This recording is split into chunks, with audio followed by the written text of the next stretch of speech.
السلام عليكم ورحمة الله وبركاته. عاملين ايه احلى متابعين واخوات في الدنيا؟ جايه لكم بفيديو جديد ويوم جديد. يا رب فيديو النهارده يعجبكم. لو عجبكم الفيديو يا ريت بقى ما تنسونوش باللايك والاشتراك وتفعلوا الجرس عشان كل ما انزل فيديو يوصل لكم. طبعا زي ما شفتوا معايا في اول الفيديو طلعت كيس كده من القرنبيط، حطيته كده بره يفك شويه. طبعا انا كنت مطلعه على ميعاد الغدا على طول عشان ما تفكهوش جامد ويبوظ منك في الجال. طبعا دي القرنبيط اللي احنا مخزنينه مع بعض. وعملت بقى هنا السلطه، جهزت حاجه الاول وبعد كده اشتغلت في الغدا على طول لان كان عندي وقت لسه.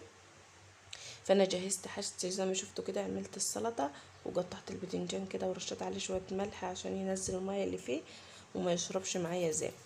وقطعت بقى بطاطس وجهزت الخلطة والرز، نجيت وظبطت الدنيا. وكان معايا لسه وقت يعني، فقمت طالعة منضفة شقتي ومخلصة شقتي. وبعد كده نزلت على ميعاد الغدا. عملت الغدا على طول. غسلت كده الرز اول حاجة.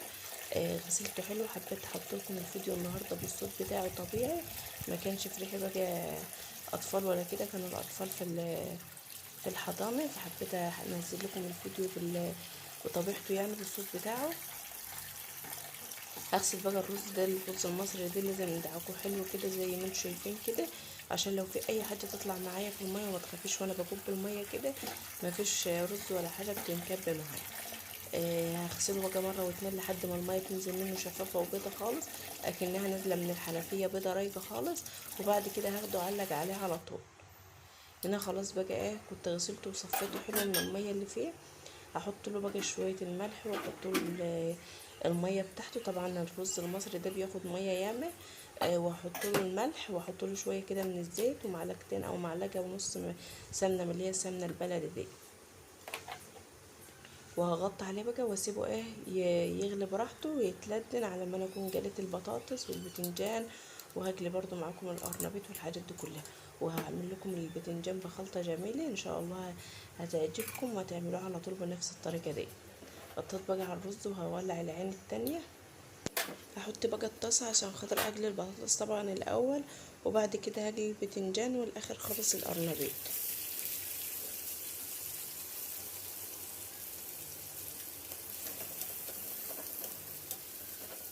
على البطاطس كده بقى ما تنجلي اكون جهزت الخلطه بتاعه القرنبيط بسرعه في ريحه كده. يعني مش هتاخد معايا وقت ولا حاجه. وهنا الرز بقى كان غلى واتشرب من الميه، هوطي عليه بقى واديله تقليبه كده زي ما انتم شايفين.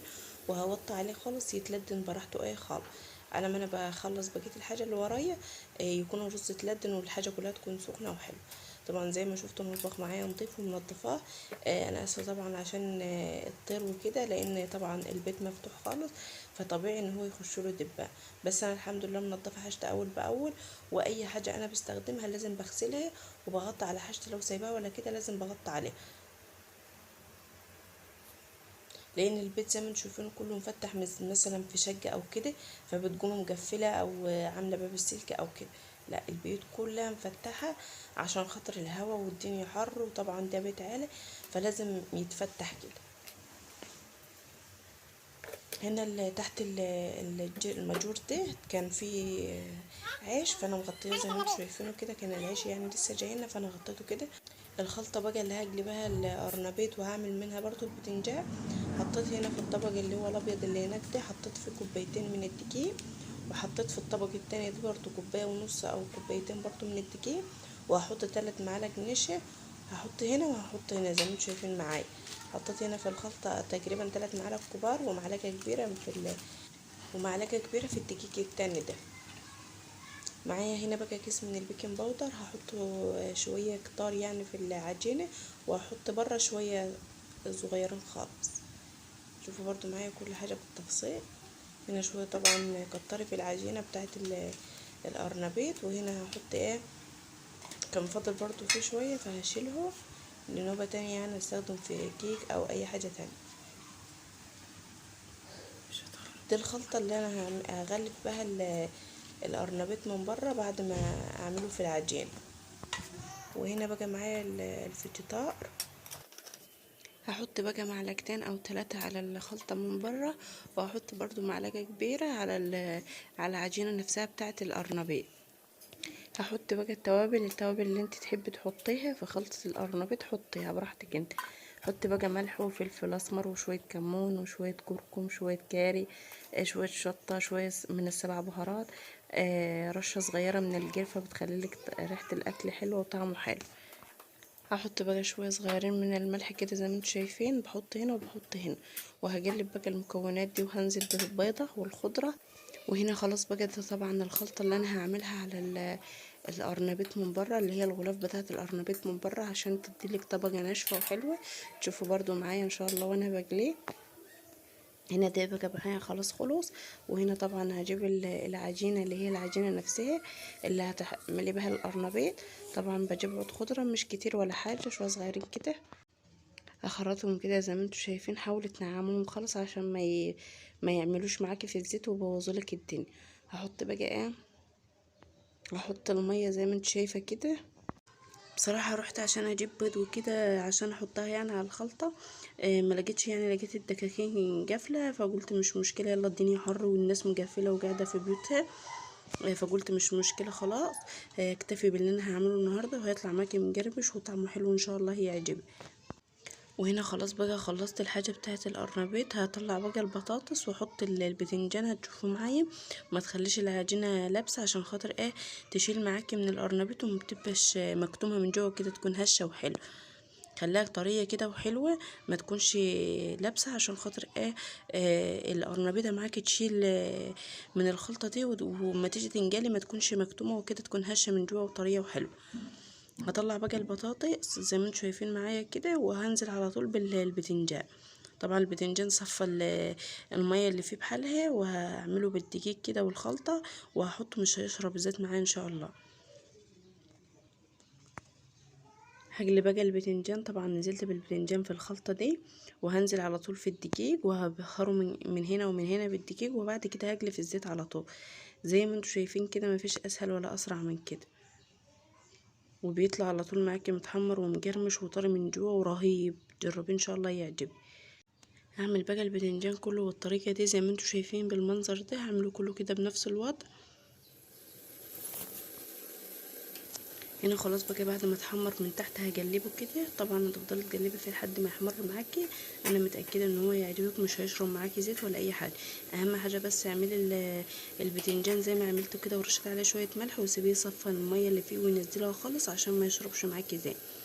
طلعي بقى على كده ورق مناديل مطبخ او رغيف عيش كده يكون عندك، طلعي عليه عشان يشرب اي بواقي زيت فيه او كده يشربها، وما يكونش فيه ولا نقطه زيت.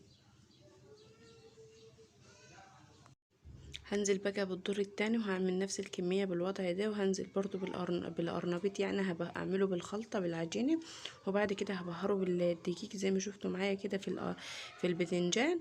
وبعد كده ايه بقليه على طول، وبتقدميه بالف هنا وشفا. وهنا بقى القرنبيط اهو زي ما انتم شايفين. طبعا الواحده بوحدتها ماسكه نفسها، ما بتتهريش معاكي ولا اي حاجه. وهتشوفيه برضو في اخر الفيديو الواحده كل واحده في مع نفسها، يعني مش فك منك او حصل له اي حاجه.